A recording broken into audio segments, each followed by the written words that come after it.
जय श्री राधे। पूज्य श्री सद्गुरुदेव भगवान के चरणों में प्रणाम। संत वाणी से नाम जापक साधकों के लिए कुछ खास बातें।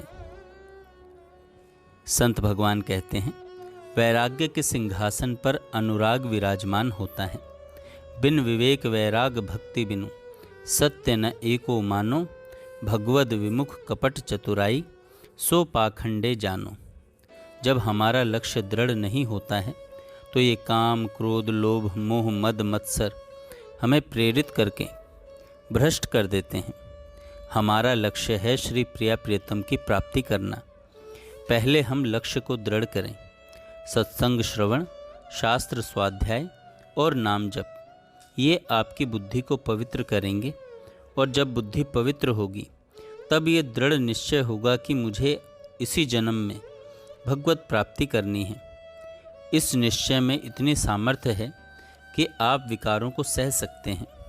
यदि आपका निश्चय नहीं बना, दृढ़ भावना नहीं बनी कि मुझे भगवत प्राप्ति करनी है, तो फिर आपके मन को जन्म जन्मांतरों से ये विकार विविध प्रकार की तृष्णा वासना से जलाते आ रहे हैं।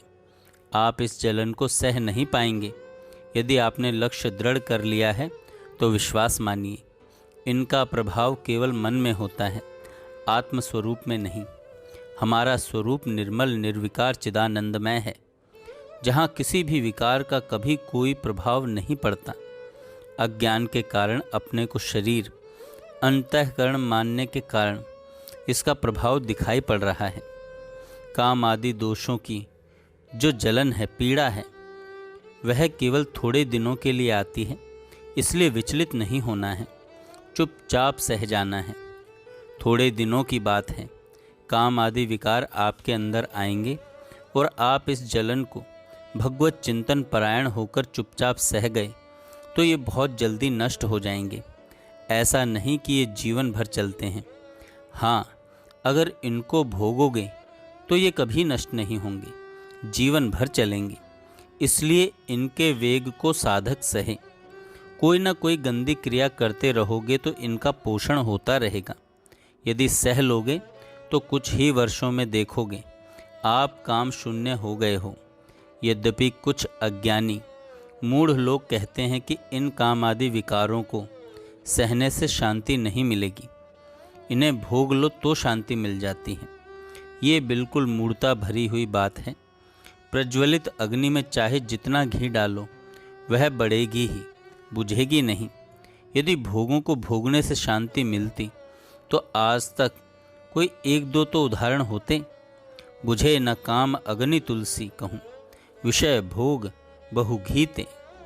पारमार्थिक जीवन में निराश होने की, हताश होने की, घबराने की, ऊबने की, विचलित होने की ज़रूरत नहीं है। कई हजार बार हम गिरे फिर भी छाती ठोक कर आगे बढ़े। उस समय हल्ला मचाने की ज़रूरत नहीं कि हम गिर पड़े। उस समय सूक्ष्मता से देखो, कहाँ से गिरे, क्यों गिरे, कौन सी ऐसी चूक हुई जो मुझे गिरा दिया। यदि हमें लगा कि हमारा खान पान बिगड़ा, हमारा चिंतन छूटा, तो तत्क्षण दृढ़ संकल्पित होकर सोचो, आगे से चिंतन नहीं छूटने देंगे। नहीं खाएंगे ऐसी चीज़, ऐसी वस्तु नहीं देखेंगे जो हमें परमार्थ से गिरा दे। ऐसा संकल्प करें, आगे बढ़ो। अगर फिर फिसलते हैं तो फिर हम सावधान होते हैं। अंतिम समय तक हम यही लड़ाई लड़ेंगे और ये देखकर प्रभु रीझ जाते हैं और बंधन स्वीकार कर लेते हैं। परम स्वतंत्र परमात्म तत्व बोल उठता है, अहम भक्त पराधीनो। हमारी एक एक चेष्टा हमारा प्रियतम देख रहा है। ये कोई खिलवाड़ नहीं है। आप प्रभु के लिए जल रहे हो, प्रभु के लिए आगे बढ़ रहे हो। एक एक चेष्टा का वह हिसाब देंगे।